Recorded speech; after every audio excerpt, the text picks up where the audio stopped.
My name is Jim Turner, and I'm going to show what I do with my raspberries. Um, I used to do all kinds of different things with them, but including making wine. I made hundreds of gallons of raspberry wine, strawberry wine, blueberry wine. Don't try banana wine. Take my word for it. It's, it never gets better. It's like, I'm an experimenter. I like to experiment. Don't do this, don't do that. And I'm going, but I wonder if I did it this way or that way. Well, sometimes that works out. Sometimes you just going, yeah, that was not a good one. Just don't do it. Don't try it anyway. No way. There's no way it's going to happen. Right? So don't do it. Bananas. But I made all kinds of different wines, combinations of wines. I would combine berries into the musk. I was going to blow down this camera.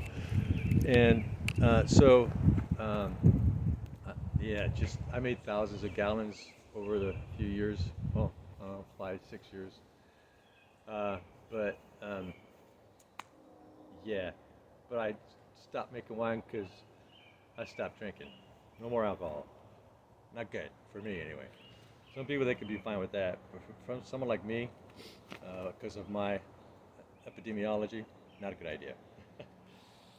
So what I'm going to do is I'm going to pick these berries and I'm going to show you how I process them down. Oh, so please subscribe, thumbs up, ring the bell. Look at it as like you're at a restaurant. Someone's providing a service, the waiter or whatever, waitress, and they're providing something and you leave a tip. Well, your tip is free. All you got to do is click the subscribe and that's it. No money out of your pocket, right? And you're still doing a good service, right? You're still helping somebody out. And that would be me. And I appreciate that. So I'm gonna take you through this whole process.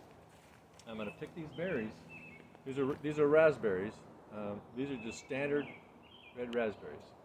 And then when I get done picking them, I'm gonna show you how I process them down for long-term storage. And I eat them in throughout the winter until the next season berries come in. So I'll just start picking these, and when I get done, um, I'll show you. I'll show you what I do with them. I also got like yellows over here. These are like candy, man. The yellow ones. I got creamies, and I do the same thing with all of them. And the same process I also do with the blackberries, the blueberries. I'll be picking blueberries probably towards the evening, and I do this similar thing with apples, peaches, my strawberries. So the process is really efficient, and I get this fruit all winter long, and I put it in so many things. I use it for natural sweeteners. My grapes, this over here is a 10-mile long exaggerated grapevine. It's a beast. Yeah, hard to maintain. It grows every day. I'm like, oh, I gotta clip this now, and it's just crazy grapevine.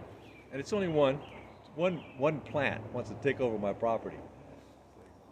Grapevine, and I use that grapes for all my sweeteners. So if I'm gonna have a tea, which I have a lot, I grow a lot of mint. So I drink a lot of mint tea, sometimes more than others, but and I'll take the grapes and I'll puree them down and into like a smoothie, and then put them in ice trays, freeze them, and then put them in containers, give them the date and all that, and what they are, and then put them in long-term storage. And I use these grapes, get a couple 100 pounds, about that, and I use that for my sweeteners for everything, soups, stews, everything. Natural sweetener, got all the polyphenols still in there, got all the good stuff still there. I leave the whole grape, so they're red. They're called Red Table, and really nutritious. And so, all right, so I'm gonna do this berry picking. I'm gonna take you in and show you how I process these down. Okay. And I got strawberries. Yeah, today is gonna be a picking day. I'll be a picking and a grinning and going, oh, not so much grinning because leaning down a lot. Yeah, it kind of gets to that middle of the back, leaning down, going underneath and getting all those.